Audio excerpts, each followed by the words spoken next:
And you get this weird thing in the water where if you can surf and someone can't surf, you think they can't fight. It's the weirdest thing. If someone's a beginner at surfing, you automatically think they can't fight, can't do shit, they can't talk, they're stupid, whatever. I remember this one guy, this big German guy, dropped in on me, so I just jumped off my board and tackled him. And then he came out of the water and goes, okay, we go into the beach and fight. I went, yeah, fuck yeah. So I'm paddling in and sort of catching a wave next to him, still looking at him going, fuck, he's pretty rare. And then he kind of got to the beach before me, and he was walking on the beach, kind of just screaming and flexing and stuff. And then I was near the beach and I said, fuck fighting over a 1 foot wave, mate. I'll be the bigger man and fight. I'll be the bigger man, you fucking hell. And then I saw someone's kids, they said, oh, we thought this guy was going to kill you. He was walking up and down the beach trying to kill you. And so they thought, mate, I should learn to do jiu-jitsu. I'm excited to announce that this episode of the podcast is brought to you by SubMeta. SubMeta is like the Netflix of jiu-jitsu instructional content. Instead of spending $200 on a 9-hour instructional that, let's be honest, you're not going to watch it, sign up for SubMeta and have instant access to over 150 courses. Filmed by the man himself, Lachlan Giles. Use code word Partizan, that's Partizan, all capitals, to get a 64% discount on your first month. Click the link in the show notes to get access now. Back to the show. Welcome to the Partizan Podcast. I'm George. This is Ben. Today we're joined by, who are we joined by? Derek Rielly, Bondi's most handsome man, Author, surfer, and like you said, blue belt, and just Dodgy blue belt, but dodgy blue bluish belt. I would disagree with that. I think he's a very legit blue belt. Derek, welcome to the podcast. Yeah, thanks for having me on. I'm stoked. Let's start at the beginning, Derek. Tell us a little bit about where you were born and some of your early years. What was that like for you? That's kind of a big thing to go back. So I'm from Perth. Whoa. Yeah, so I was born in Perth, went to school in Perth, but I started surfing pretty young, and Perth isn't the place to be if you surf. And so I thought, as soon as I leave school, I'm going to go live in Queensland. And so as soon as I turned sort of 18, I think I was 19, I got on a bus with my best friend, and we got a bus to Burleigh Heads. Actually, we stopped off in Sydney, and because the connection, whatever. The original plan was to come to Sydney, go to the car auctions. There's a couple of 18-year-olds. Go to the car auctions, buy a car, drive up to Queensland.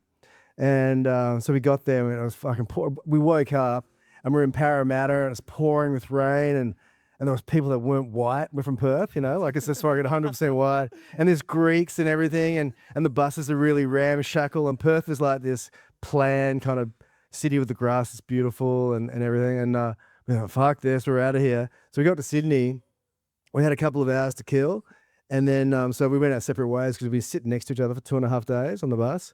And then the bus was leaving for Burleigh Heads, and my mate was nowhere to be found. And the Scientologist had got him. And he came running back at the end. He goes, I got this book, Dianetics. Oh, it's life-changing, blah, blah, blah. And fuck, we got the bus, da, da, da. So he didn't stay, thankfully, in Sydney. But, so we got the bus to Burleigh Heads. And then, and then I kind of stayed there for like 10 years or 10, 12 years. And then I got a job in France to start a surf magazine over there. There was a really famous snowboard mag called Onboard in Austria. And it was multi-language. They wanted to do a surf version. And while I was living in Queensland, I was editing a surfing magazine called Surfing Life. And I kind of worked my way up from, assistant editor, blah, blah, blah. And then so these people asked me to launch this magazine in France. So I went to France, launched this magazine, lived there for 2 years, came back. And then ACP, which is like the big Australian Consolidated Press, wanted me to make this truckie magazine cool. That was my brief, to make this truckie magazine cool. It's called The Picture. And it's full kind of, has housewives and shit in it and porno sort of thing. And it was a disgusting job, but the money was crazy.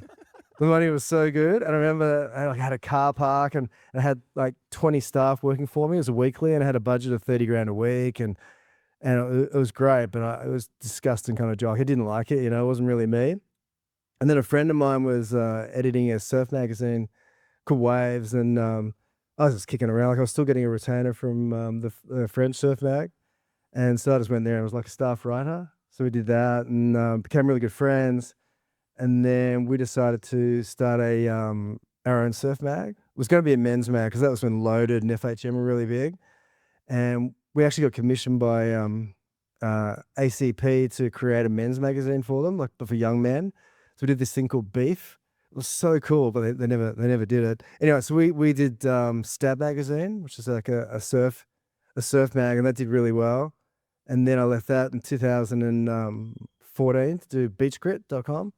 And in between that, I had a water taxi business because I thought Oh my God. As you do. Tell me about the water taxi business. oh, it's fuck. You know that thing they say about the happiest days of your life, the days you buy a boat, then you sell a boat, you Yeah. know, and the whole what does boat stand for? Bring out another 1,000. Yeah. And so I thought this would be really cool. Like after surf mags and working in publishing, I just want to work on the harbour because it'd be lovely just to cruise around my boat, jump off the back, have swims, and do some freelance writing in between because there's lots of lulls and whatever.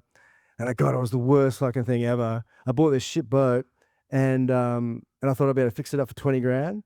So me and the skipper drove it down to Ulladulla one night, and it was funny because we waited for the perfect conditions, and I'd just driven down from Queensland because I'd been in Queensland surfing, and it was midnight.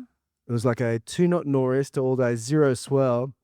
We jumped in this piece of shit boat with two big 44-gallon drums full of diesel and just pointed it south. And it's funny because I'd never really driven boats much. And we got out of the heads, and the skipper goes, mate, just follow that star, point it, because we didn't have GPS or anything. And he goes, just follow that star, wake me up in 2 years, and we get to 2 hours or 4 hours or something when we get to Botany Bay, because we're doing 4 knots. And I was like, yeah, cool. And I hadn't slept. I was sort of sitting there, and I started hallucinating. And then when you start seeing ships, you see the big tankers and stuff. It's like when you hallucinate, you think you can see people walking around on the decks and stuff, and you think they're getting really close. And then I was just fucking just losing it myself. And then finally we go to Botany Bay. He goes, you want to have a sleep? And yeah. And then I wake up about 4 hours later. He goes, mate, we nearly crashed into the fucking cargo ships and fucking what's going on? And then it was the most beautiful day. And then we just had this beautiful sail on this little 25-foot shark cat down to Ulladulla. And we started leaking at one point. The boat had holes in it. And all I had was cheese. So I put in cheese in the holes and everything. And then we get cheese, yeah. And he goes, mate, just plug it with anything, you know, classic sort of old sailor guy. And then we got to Ulladulla, I was like, fuck, and then I dropped it off. And then, so I thought I had 20 grand to spend fixing this boat up. And I was driving an Audi at the time. I was like, I shouldn't drive this Audi into the boatyard because they're going to fucking rip me off. And then, so I drove the Audi in there. First I go in there, he goes, yeah, mate, first we just sanded it down a bit, that's 7 grand. It's like, Jesus. And I had 20, it ended up costing about 100. And then about a year later or 8 months later or something, we drove it back, similar thing. So this time it was like a 5-6 foot swell, but the boat was amazing and it was beautiful by this stage. We spent so much money on it. Like when you're renovating something, you think, oh, I'll just do this and I'll just do this, blah, blah, blah. Buying the best of everything. So stupid. And then we're driving back and it's a long fucking haul from Ulladulla, like about 10 hours or something. And then we got up past North Bondi. I'd been looking on my phone for a while. I started to feel seasick, and I'd never felt seasick before in my life. And it's the most wretched experience. I've never been seasick. Man, I used to laugh. I used to laugh at people. Going, ha ha ha. Yeah. You're seasick, but when you look at a phone, because you're not looking at the horizon, and there's no fresh air, I was just laying on the bottom of the boat, and then I started feeling sick. And we're off to North Bondi, and the boat cuts out. He goes, mate, you don't know anyone who can tow us? I said, this is the skipper. And I said, fuck, I don't know anyone to fucking tow us. I just got a boat. And then in the end, he's bleeding the lines and doing all this stuff. And I'm just, so sick. And then, long story short, I had this business, but it would break down every week. Every week, the boat would break down. It'd be 5 grand, 10 grand. It would leak. It would rain. It would fucking nearly sink. And in the end, I sold it for what I bought it for, but not the 100 grand. But I did it for a winter. There was no work. It's only a viable business from Melbourne Cup Day to Easter. So I basically had the business through the dead part of the year and sold it was a good part of the year. Classic. And then, then beachgrit.com. And then while doing beachgrit.com, this literary agent reached out to me and she did the book of my business partner, Chaz Smith, called Welcome to Paradise and Go to Hell, which is really successful. She goes, do you want to write a book? That's a good title, by the way. Yeah. And she goes, do you want to write a book? And at the time, Bob Hawke hadn't really been seen for a while. And it was funny because after I started, there was a whole bunch of documentaries and the beer came out and everything. But at the time, he'd been a little bit forgotten. So I just propped that. And my agent knew Blanche, his wife, really well. So I had a meeting with Blanche and I went ahead. Within a week, I was at Bob Hawke's house doing this thing with the greatest Prime Minister Australia's ever had. And then the book did really well. And he was killer. Like he had a current affair at his house for us. And and just did all this press, did it all for free, didn't want any money. Like in Hawke's Lager, he didn't want any money. All the money went to Landcare for his profits and stuff, and then just doing books and shit. So we should say for the US, I think you mentioned it before, but most of our audience is from the US. Yep. So Bob Hawke was, who was Bob Hawke? So Bob Hawke, he became the Prime Minister when Reagan was Prime Minister of, was President of America, and Margaret Thatcher was Prime Minister of England. And so all these Western economies were super sclerotic.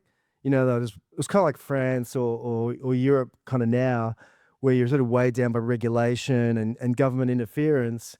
So there's massive recessions and whatever. So all these governments were trying to loosen everything up, make credit easier to get, blah, blah, blah. But the thing with Reagan and Thatcher is they were quite cold in their social policies. They're really right-wing in their social policies, whereas Bob Hawke is really left-wing in his social policies, but right-wing in his economic policies. So he was the holy grail. He was a former union leader. So he convinced the workers to stall any pay sort of rises while they're sort of doing everything with the economy. So everything just went marvelously well. They had a great treasurer in Paul Keating. And then the prosperity, like they made it easier for new banks to start, made it easier for people to get credit, made it easier for businesses to operate, while not forgetting people who are kind of down on their luck. And so that prosperity, all those decisions they made, like floating the dollar, that sort of stuff, ushered in kind of about 30 years of prosperity. And it's only now because we've had about, 15 years of, or 20 years of dud prime ministers that Australia's really going backwards and really quickly too. It's shocking to watch as someone who grew up during the Hawke years and you had governments being adults and not making these short-term decisions. And now we have, Peter Dutton and Albanese going, no, I'm looking at 25 cents less fuel. And, I love that. I'll cancel your HECS debt. Oh, what do you want? Sort of stuff. But back then with Hawke and Keating, they called in all the business leaders, union leaders, had these big economic summits and just worked out ways to do things. And the reason that, for better or worse, universities have foreign students is because Hawke opened it up to foreign students, ended up being our second biggest export. And it's just funny now. But yeah, Hawke, legend. And he loved to drink. Two things he's remembered for: Skull and Piss. Like he held the world record for sculling a yard glass at Oxford. Just for the Americans, it's beer, not actual piss. Oh yeah. So the actual beer, and for being unfaithful to his wife. Oh wow, really? That does. Then you sat down with this man for how long for the bio? Yeah, so I interviewed him about a dozen, maybe 20 times. And so we talked about everything, about things like finding true love through infidelity, which is kind of what happened to him. Wow. Yeah, so he was married to this woman called Hazel, who was lovely, but he married her in 1959 or something, and he loved to fuck. Excuse the language, but he loved to fuck. And it's funny because his wife Hazel said to his lover, who later became his wife Blanche, who I've also written a book about, that Bob will fuck anything. He'll fuck a goat. And I was speaking to one of his ministers in his government. He goes, I'm sitting at the bar and Miss Victoria comes in. And he just goes to the minister, goes, mate, just give me 20 minutes for you. I'll just knock her off, Just goes off and knocks off Miss Victoria.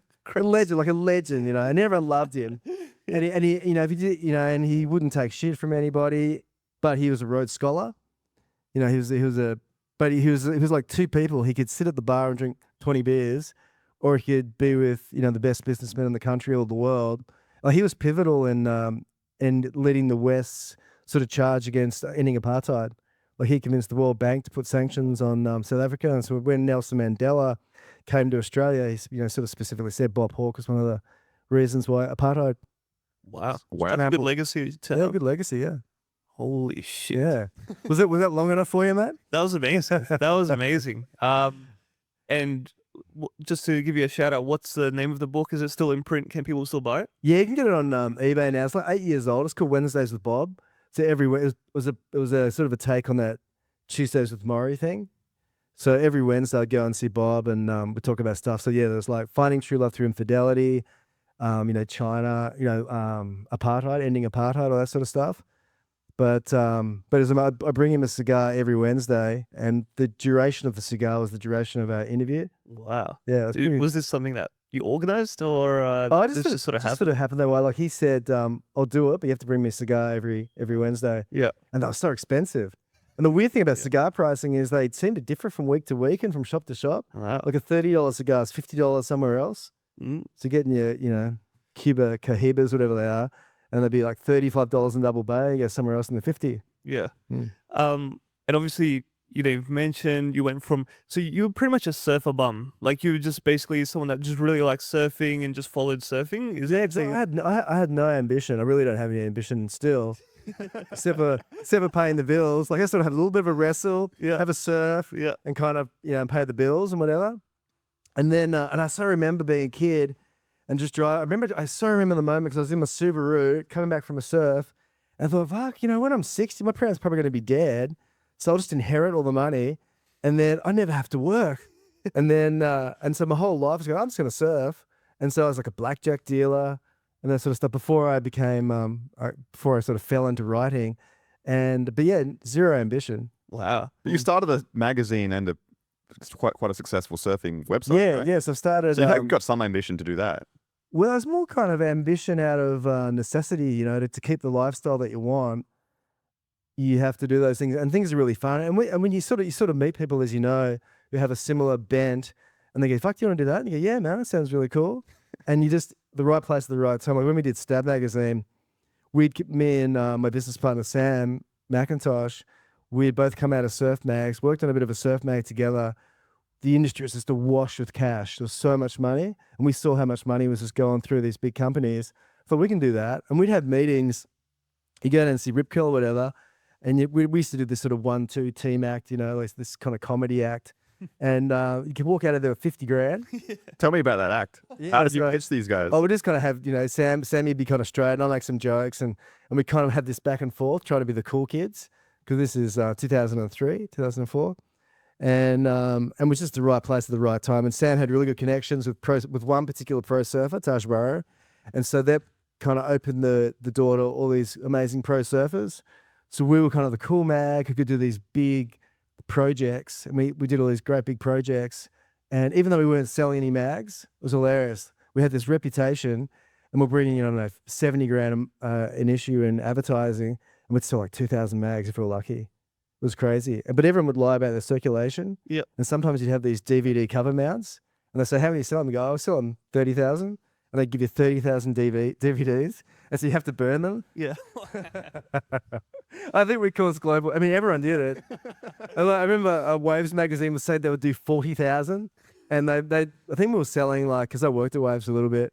I think we'd sell like 11,000 or something, and probably put 20 out there. So they'd have to destroy 20,000 DVDs, and our printers would just put them up in smoke. It was hilarious. Like, the advertisers would just ask you, how many did you sell? You just give them a number, and they're like, here's some cash. Because nothing was audited. Only the big houses were audited. Their main titles like Women's Day and Women's Weekly, whatever.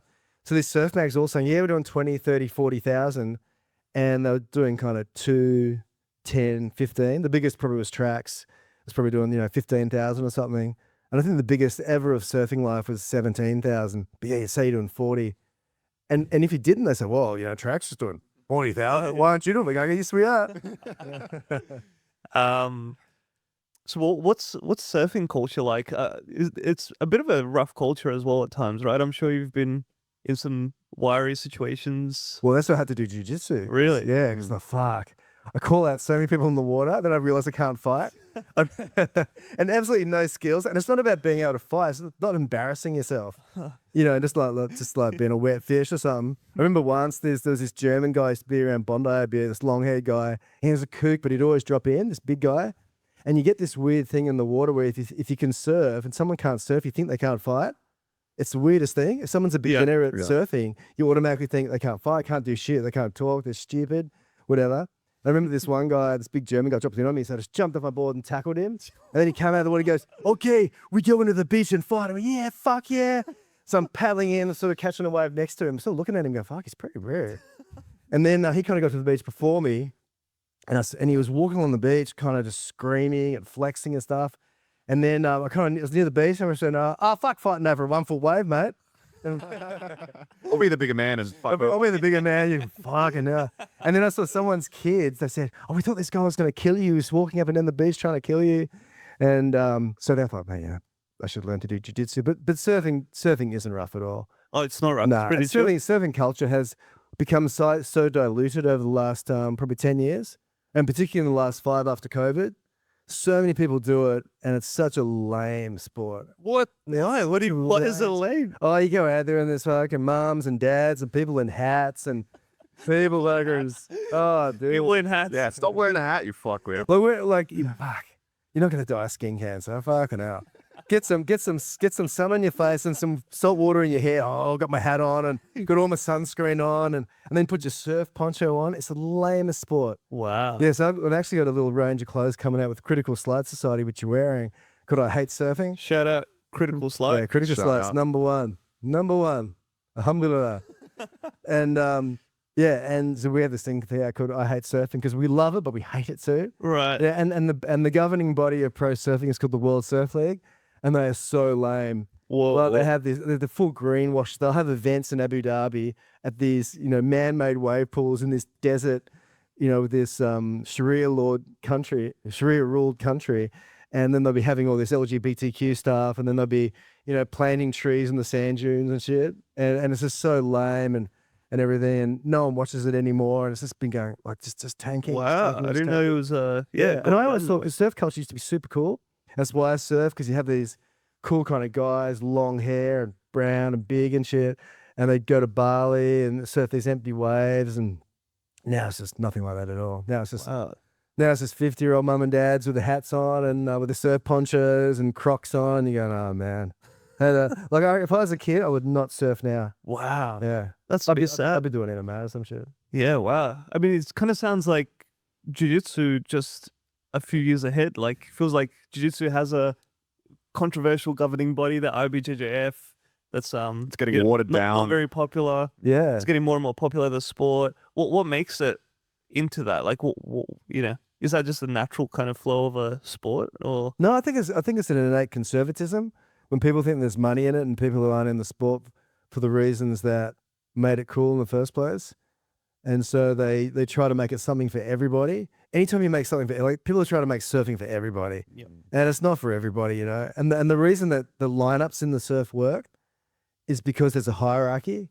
Because the best surfer should get all the waves, I think. And the worst surfer should fuck off and surf somewhere else generally. But they shouldn't be mistreated either. Yeah. But you should know to go, that's not place isn't for me. And I think the best surfers should get the waves. But we have this thing now, it's all equality, that everyone should get equal waves and no one should hassle and no one should fight. But the threat of getting humiliated or beaten up or something was enough to kind of regulate these lineups. So that's why it worked at places like, for a while, at places like Pipeline in Hawaii and Maroubra or whatever, because you go, these are the guys that get all the waves, you get the scraps. And I'm happy with that. Like if I go to Sandon Point, I don't go and sit out the back and try and get every wave. I just wait my turn. Okay, I can see this guy, these guys may not be the best surfers, which kind of contradicts my previous thing. But if you're a local, I think you should get more waves, Mm-hmm. That's my thing. But Yeah. once you lose those kind of cool things of hierarchy or whatever, then it stops. And it just loses something. When it's something for everybody, and yay, look at us, and we put our surf ponchos on and our Crocs on and stuff and get our coffees and little hats and shit. Have you heard the saying jiu-jitsu is for everybody? Have you heard that? No, I haven't heard that. That's the thing. Oh, It's a marketing that's strategy. Yeah. Oh, really? Yeah. Yeah. Because if it's Yeah. for everybody, then we make more money as gym owners. Yeah. Well, I really like jiu-jitsu for me feels like now like surfing in the 90s. Like it's still got it's not much money in it, but it's starting to get a little bit of money.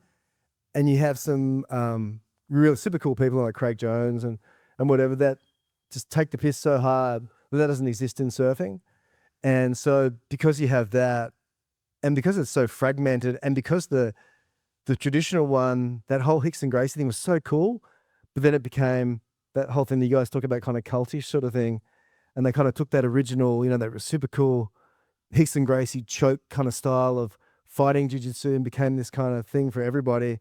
But now it's kind of come back to this other thing. I don't know. It's really interesting to see, but culturally, I guess I'm not super involved in jiu-jitsu, but I just love coming and having a wrestle. Well, you're part of the culture. I Like, guess. But I really like it because it feels really club driven. Sort of like about it's like you just go to these clubs, these funny clubs you go to, and everyone just rock and rolls around and gets sweaty. It's so sick, And we'll sort of come back to why you started jiu-jitsu, things like this. But I just want to bring it back 2 seconds, just because I think people don't know many authors. And I think it's really interesting and fun to talk to somebody that is an author. what can you tell people that maybe want to be authors? What's that whole thing like, and any advice and thoughts on that?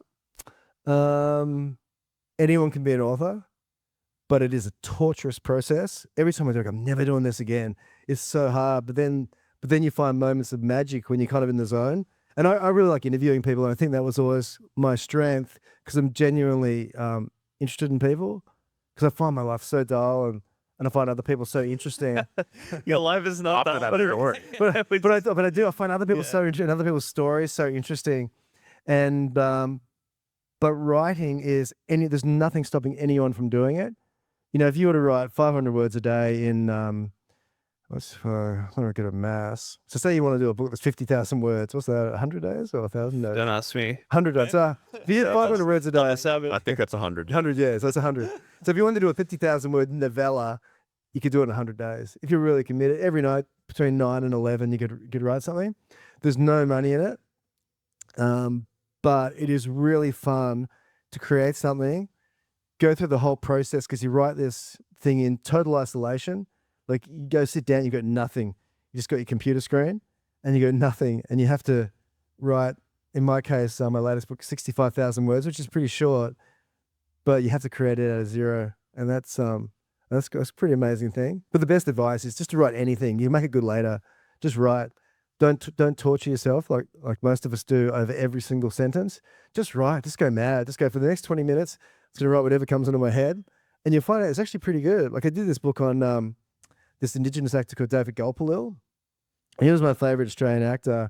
And he was the first Indigenous Australian to really be seen on screen as a powerful kind of individual in this movie called Walkabout in 1971. He was 16. And these two kids are lost in the desert, and he comes and saves them, and then dies tragically. Sorry, plot spoiler, but Spoilers. yeah. And and I really, what's this one about? You just talk about being an author, and it's really hard. You go from nothing to something. Oh yeah, that's right. Yeah, so I got lost in the reverie of David Gulpilil, because he was such a cool guy. So you wrote his biography as well? Yeah, I wrote his biography. So he was down in Adelaide in Murray Bridge.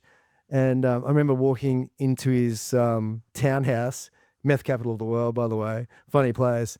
And it was in a battle axe block. And I sort of walked into his townhouse, and I bumped into this iconic face. And he's so iconic looking. Like, if you don't know David Gulpilil, if you're American, you probably wouldn't.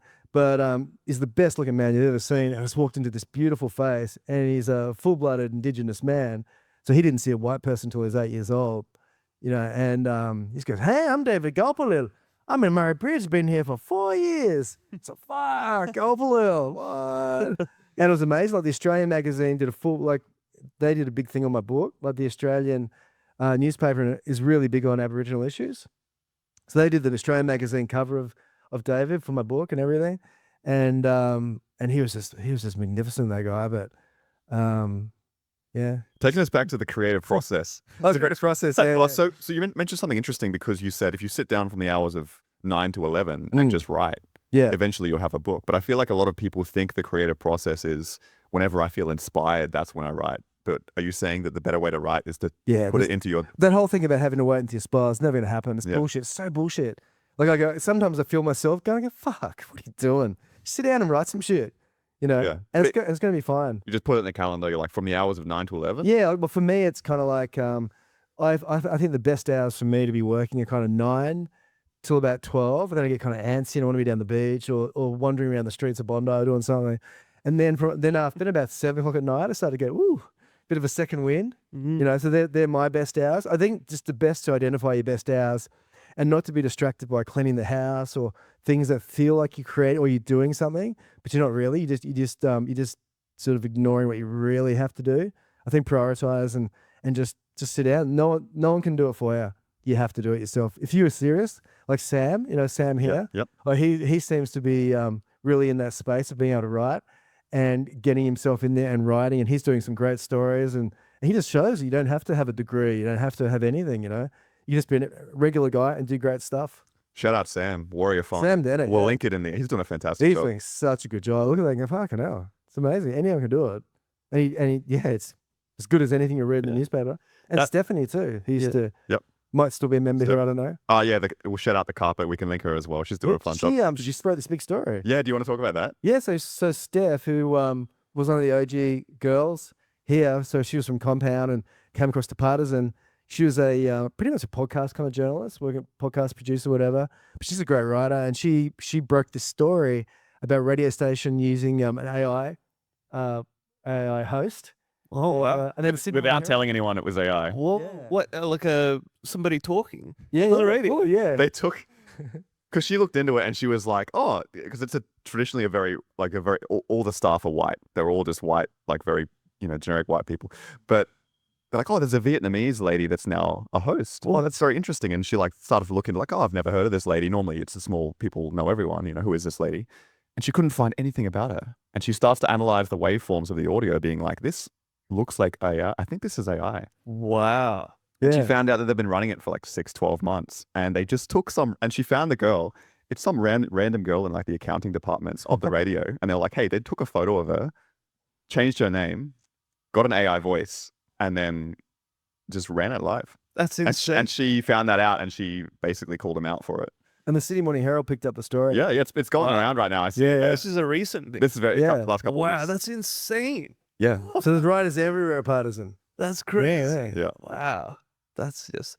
But well, that's blowing my mind. Our jobs might be replaced, George, by AI podcasters. Oh yeah. But for now, we're fucking staying. Yeah, exactly. But yeah, that lifestyle sounds great to me though. That's good. It's good lifestyle. Obviously that's tough because you have to do it yourself, and but that's such a great lifestyle. You can just ride for a couple hours, go to the beach, Yeah, it's pretty amazing. come back. You can lay in the sun with a Yeah. little book in the backyard and stuff, and Go surfing in a little hat and you're play swim around. Put my poncho on. do the lamest sport in the world. Yeah. Do you have any concerns about AI replacing authors or writers? Oh yeah, for sure. I don't have any concerns because, like I said, I have no ambition.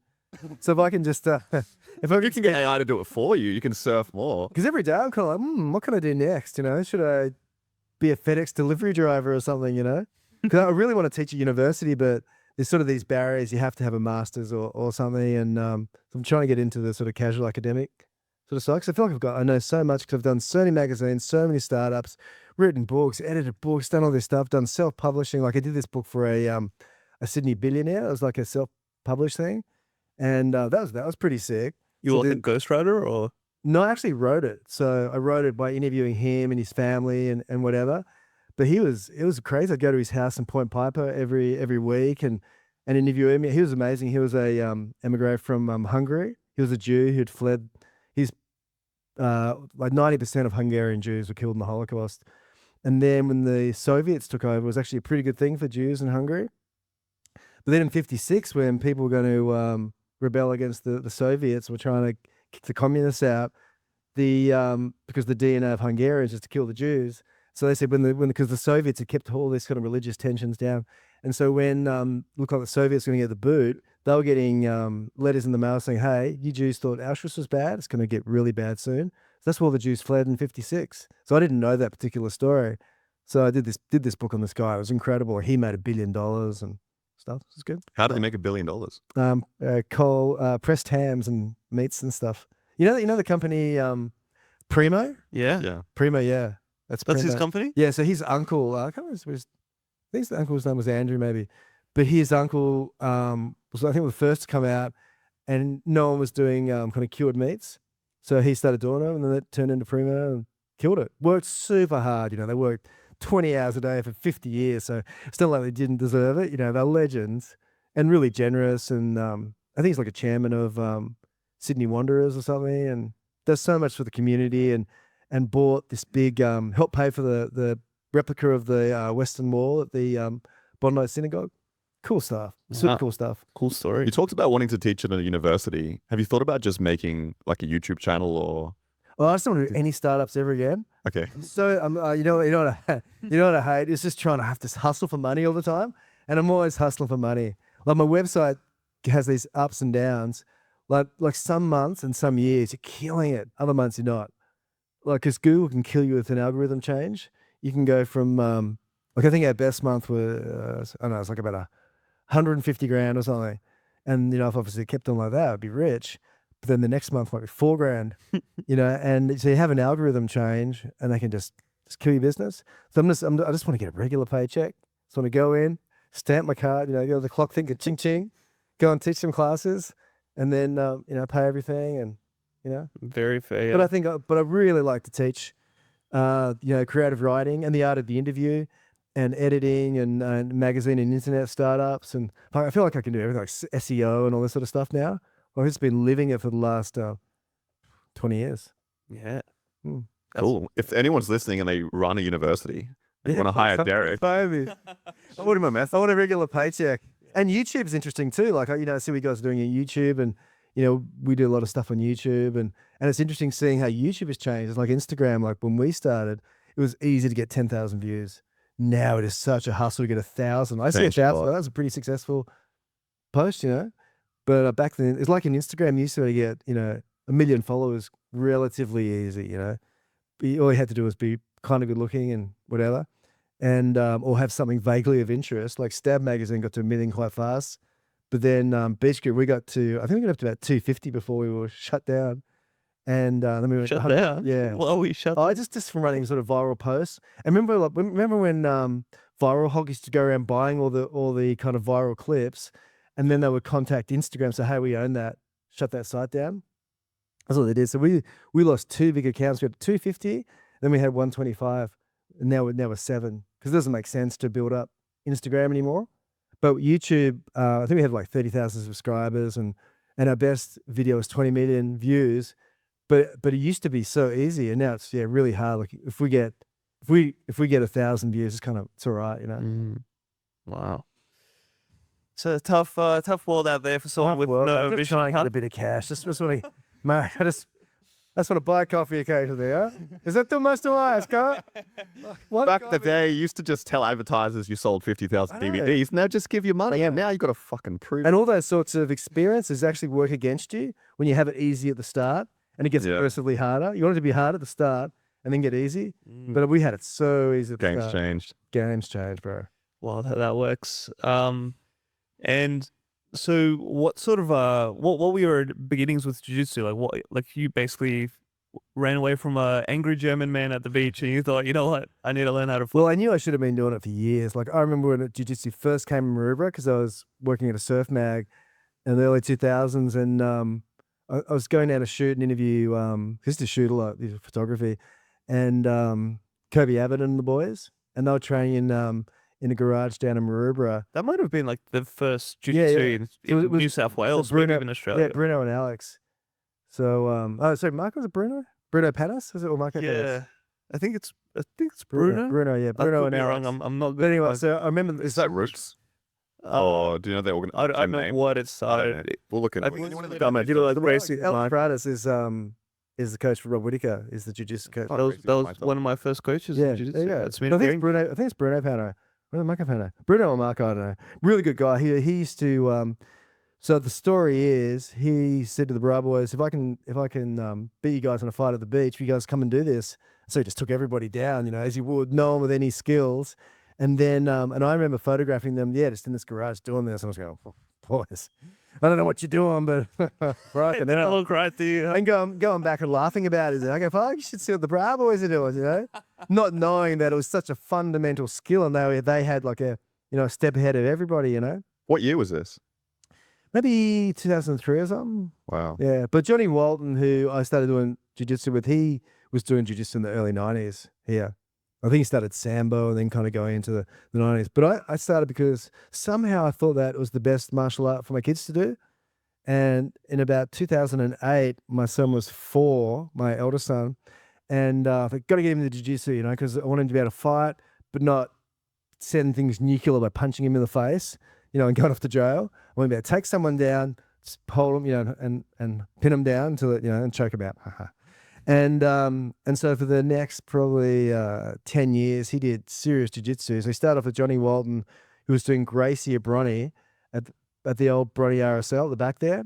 So it was him and another guy called Maurizio, who ended up doing at the Northern Beaches, doing it, and George.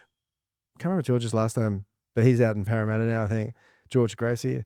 And so my sons did jiu-jitsu for 10 years, heaps of contests and everything. So I just sit there just watching and go, oh, that's pretty cool. And then eventually I thought, sure, I should really do it. And then in the COVID year, 2020, Jones, my son, who hadn't done jiu-jitsu for a couple of years, wanted to get his blue belt. Because I can't remember what he finished at. And he was almost green. But I thought, we'll go there. And then I started doing it. And then COVID happened. And then there was that whole thing where you had to roll with a mask on and and everything. And I really liked it. But that was at it was SJJ Maroubra back then, before it became locals. And Johnny was amazing, like those guys. And there's another guy, Maverick Santos, and that was sort of lovely. And I loved going to that gym. But then Compound started, and it was right next to my house, so I started going to Compound as well. And the fact that it was closer meant that I didn't want to go to Maroubra as much, because I was driving to Maroubra for my kids' school at the French school, and then I'd come back, and then I'd go back for a lunch class, and I spent about fucking $100 a week on fuel and everything. So then that's in the end, I just ended up a Compound, which turned into Partizan. Ironic, ended up coming to basically to Maroubra anyway. We dragged you back out. But I never wanted to leave SJJA, but then the Compound thing was just too alluring, being so close, you know. So that's my thing. So 2020 it started. Then there was this COVID forever, and then I all through this I needed a new hip. Like I had bone on bone arthritis in this leg. Was that from surfing, or like how does that? Well, a lot of my friends who surf have all had hip replacements. Wow. And I just refused to accept the inevitabilities of age and all that sort of stuff. And I was like, I'm right. So in about 2015, I said, mate, I'd been on a surf trip to the Mentawais in Sumatra. And I remember in my last turn, I tried to do the biggest turn of the trip, get a sick photo, whatever. And I just felt like my leg had shattered inside. What the fuck? I thought, oh no. I found a famous surfer earlier had felt pain in his leg and he had cancer. Oh no, I've got cancer, blah, blah, blah. I had an x-ray and it was bone on bone. And the doctor said, yeah, you need a hip replacement. Just overuse from the way you stand up on the board? Yeah, or like... it could be that, or it could be genetic. It could be a bunch of different reasons. And then I thought, no, I'll just tough it out for a while. So I toughed it out for years. And it was just so bad. Like I couldn't really surf for years. And if a sandbank was like in the middle of the beach, I go, can I walk that far? And I'd hobble up the beach, you know, and kind of paddle out and try and surf. And in the end, I did it. So it kind of coincided with Compound closing. You guys, I guess, I think it took about 6 months for the gym to open and find a gym or whatever. So had 6 months off because there was no gym, and then I had 6 months off because of the leg. So I had a year off for COVID. So I think all up I've been doing about 3 years out of 5. So yeah. And you're back training now, just for the record. Yeah. Derek scraps with 20-year-olds on the daily. Derek is always like down to wrestle too. Like he's not pulling guard. Yeah, he wrestles like 18-year-olds with a fucking replaced hip.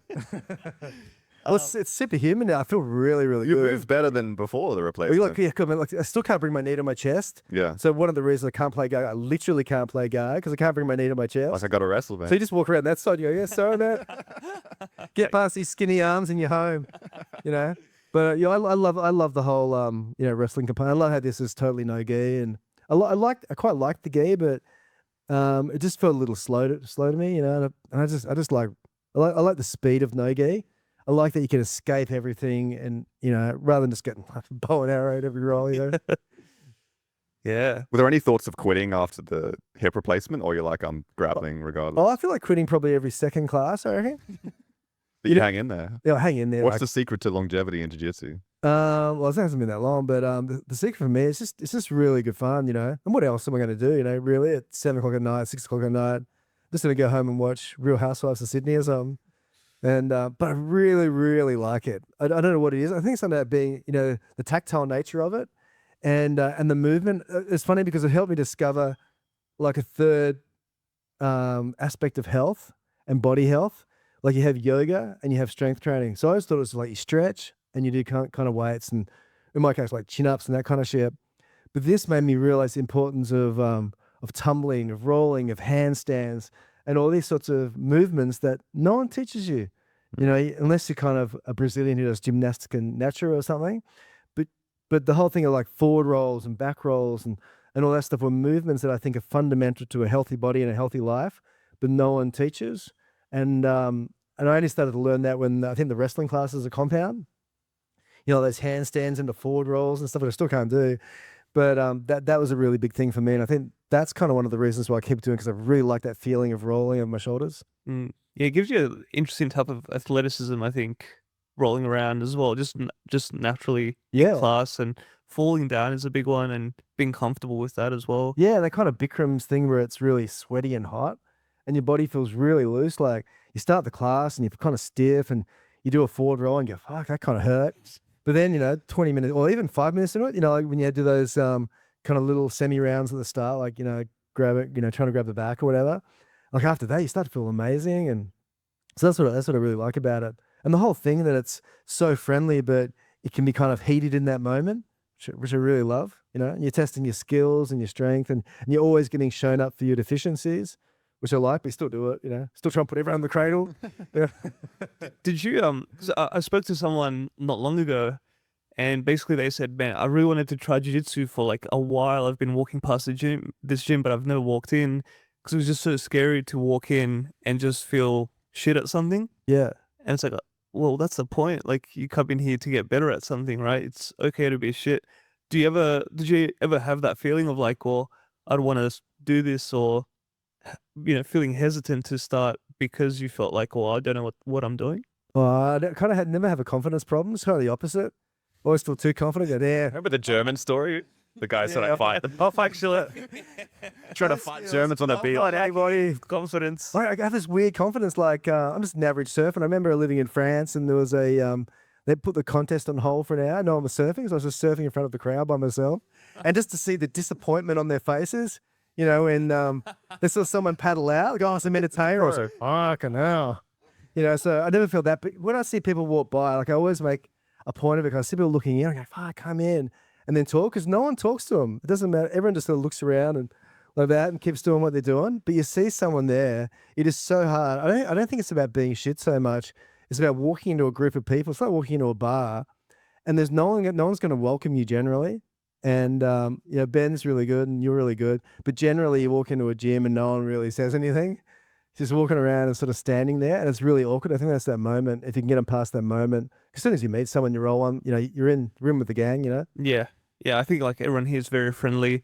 I think on the flip side, I've sometimes said hi to people, and then I realize, okay, this person is probably not in their right mind. Oh really? Oh yeah, the front here. That's good. This place. A few people have licked the windows there. Yeah, we had a lady. Were you here when the lady jumped on the mats? Which she was on, probably on meth, let's be honest. Or crack. But she had shoes on. She jumped onto the mats and started doing burpees. And she had like coins falling out of her pockets and her phone falling out. I'm like, get the fuck off the mats.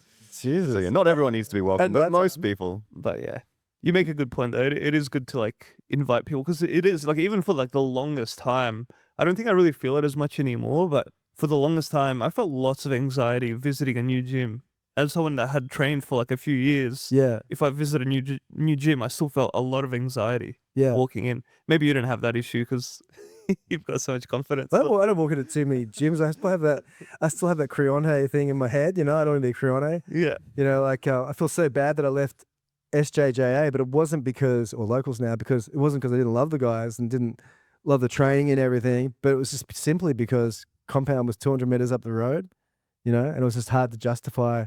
I was just going less and less there, and then more and more to compound, and then because of that kind of feeling, I would never leave Partizan, so I kind of bolted on below. I think things are changing because it seems like a culture that's kind of passed down from Brazil, right? In terms of strong loyalty of like a lot of these Brazilian gyms start in favelas where they literally get kids who can't afford training and they give them food and clothing and raise them up until they're, from the ages of 5 to the ages of 17. And if you've literally raised a kid and then he just goes to join Atos to become a world champion, I feel like that's where I think that culture and expectation comes from. Yeah. Compared to somewhere in Australia where it's like it's a business where, people are paying us to teach them jiu-jitsu, but if anyone has somewhere they'd rather train, they should be allowed to train there without any. That's, I think, something that we're trying to change, I guess, in the culture of you're an individual, and if you started training somewhere else, we'd still love you as Derek, and you can still come to the pub. Well, you know what I'm saying? Like I really miss Johnny Walton. Like he was a really good friend, and now I don't really see him because I don't go to the gym. But without him, I wouldn't have done jiu-jitsu, and he was super encouraging. Like I used to help him out with some podcasts because he's got this this sort of onboarding app called Sourced, which is really so cool. Like you have a business and it onboards people for your business and does all this amazing stuff in recruiting. So he's a really smart, business-minded guy. And I helped him out with that. So he was sort of helping with jiu-jitsu and would always give me little privates and everything. So yeah, so I really miss Johnny. That is a massive positive of this sport. Like you get to meet really cool people and like really odd people and just all sorts of Yeah, people. like Chris, like I introduced Chris to you guys. Chris Bones. Yeah, so Chris Bones. Shout out Chris. Yeah, so Chris Burns. It's so funny. Like this friend of mine in America, he did the Hickson Gracie book. And I didn't know he'd done the Hickson Gracie book because I was thinking, oh, I'm really into jiu-jitsu now. I should do a book on Hickson Gracie. So I looked up and, like one's about to come out. And I said, oh, Pete, I can't believe you're doing the Hickson Gracie book. And it turns out he has a full history of Hickson Gracie, blah, blah, blah. And then after a while, he goes, oh, my friend Chris is coming to Australia. Can you introduce him to some jiu-jitsu people? And then so I introduced him to Troy Pittman at SJJ and Zetland, local Zetland now, and to the compound and stuff. So everyone sort of met him and then it kind of snowballed from there, Now he's the number one Instagram jiu-jitsu influencer. I know, 100,000 views. And meeting him, like I wouldn't have met someone like that without jiu-jitsu. And I've found him such a fascinating guy and so different to how he appears on the internet and how, as I initially thought he was. I thought he was this really serious, hardline kind of guy, but he's this funny intellectual guy and with really cool values. And, whenever he has a seminar, I always try and go to one of his seminars and it's enough to make me, put on a gi. And do all that stuff. That's saying a lot. Because I just love going there, being humiliated for a while. Do this? No, fucking don't. What are you fucking doing? I love it. So people like that, like him and Johnny and Troy and you guys, it's great. Are there any books you'd write about jiu-jitsu or about jiu-jitsu characters? Like if you could sit down with Craig and write. Well, is there anything interesting about jiu-jitsu or the people in it? Oh, for sure. Like Danaher's a book waiting to be written. Yeah. Because he seems like such an eccentric. And Craig, obviously. But I really want to do one on Volk, Alexander Volkanovski, and I've been trying to get that. So my friend, I've actually done a podcast with Craig, but I butchered it at the time, so I can't contact him for that. But a friend of mine, Mitch from Oscar and Frank Sunglasses, he hangs out with Craig a fair bit. So I'm going to try and get to Volk through Mitch, because I've been contacting Volk's manager and Volk, and bro, I wrote the Hawk book. Let's do a Volk book, Yeah, we need that book. I know, it should be amazing. We'll talk offline if we can get this set up. Yeah. But yeah, jiu-jitsu, I'd love to do one on Craig or Danaher. I mean, Hickson was the one though. My favorite is I feel like the two best coaches in the world are Danaher and Lachlan Giles, and one has a crippled knee and has just decided I'll just make sure everyone else's knee is destroyed, and then the other guy is a knee physio that specializes in fixing knees. PhD. So I think a book on Lachlan Giles would also. That's a good take. Cool. I didn't know that. That Lockie had a PhD. Yeah, he was like started as a physio and he specializes in knees, so he knows how to break and fix the knees. I wonder if that makes him why he's so technical with physiology. I think it helps. Wow. Yeah. I think it would help. That's really good. Do you have any further questions? No. Derek, what should we be looking forward to? You mentioned you've got a book almost finished in the works, but can you shout out any websites, any future projects we should look out for? So I got a book coming out with Blanche Jalpuja, and she's the widow of Bob Hawke, the Prime Minister, and her story is so amazing. Like her first husband was a spy, and one of her books, because she's an author, called Monkeys in the Dark, and it's set in Jakarta in 1965 when the Sukarno, who was the president of Indonesia, was pivoting to Russia and China, to the communists. And so the West is freaking out. So the West had CIA, ASIS, everybody was over there, MI6. Is it MI5 or MI6? MI6. And they're all over there trying to overthrow Sukarno. The Americans had troops in the Philippines waiting and everything. And whoever the Prime Minister was in England at the time, they sent all these propaganda guys over there. And in the end, so they kind of fueled this kind of kind of communist thing. And because the communists don't have private land ownership, and the Muslims own all the mosques and all the land, blah, blah, blah. So they were really anti-communist. So the Chinese were seen as communists. So there's this incredible bloodletting, like about 500,000 people died. 5% of the Balinese population got slaughtered. Entire villages just got wiped out. So she got a front row just after that. So she wrote this book of Monkeys in the Dark, and it was this incredible book about Indonesia, but it was the first time a Western author really had written about the East and the Orient, I guess, using them as pivotal characters and sympathetic characters rather than sort of whites coming in and kind of being the stars of the show. So anyway, so she was a great writer. And then she ended up writing the biography of Hawke that convinced the Labor Party to have him as leader. Oh. And it also convinced him to stop drinking because he was an alcoholic. So if she hadn't written the book, he wouldn't have become Prime Minister. Australia wouldn't have had all these reforms. He would have kept drinking, drunk himself to death. Australia would be fucking like Argentina economically. And yeah, so her influence has been incredible on Australia as a writer and as a person. And she's 81, still fucking having the best life, lovers and super cool. And yeah, so that's coming out November. Amazing. Buy for your granny for Christmas. Shout out, Derek. Thank you so much for your time. Guys, pleasure, man. thanks for listening. Like, comment, subscribe. Peace.